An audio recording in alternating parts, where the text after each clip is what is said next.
Hey yo, what's up good people? It's your boy Tianash KM Mr. B Posy and welcome to Tianash Kenya TV. Kama je subscribe, watch, subscribe, comment, like and share the videos and make sure hit that notification bell ili kupata kila kitu itakwenda happen. So today guys, dunia katika episode ya 90. Cindy mama we. So Cindy amekataa katakata pale kwa, amekatalia church boy ambaye anaitwa Amani yani amekataa kabisa. Imani anazidi kumtafuta sana hadi amefanya research, amejua kwake, ameenda kwake, amemngoja ukule usiku, lakini amekataa kabisa Cindy.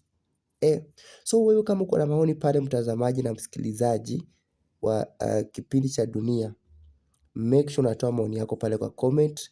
Let me know what you think in the comment section. Tujue kwaje. Cindy amekataa kabisa. Imani amejaribu kumshawishi pale na Biblia, lakini imeonekana ni kama haitawezekana kabisa. Wewe kama unaona maybe watakuja kurudiana ama Cindy atakuja kukubali Amani warudiane tena aishi pale kwake, comment pale chini uniambie what you think in the comment section. Mambo itakuwa sawa. Tutakuwa tunasoma comment yako then tutakuwa na kujibu kwa video. Alafu kama wewe ni unaungana pale na Amani pale church boy. Unajua alikuwa anaitwa church boy na Matilda. Mati.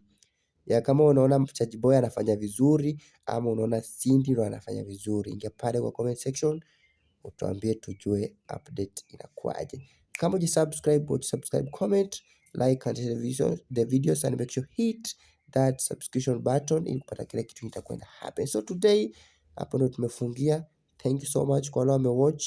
Thank you so much kwa wale wamesubscribe.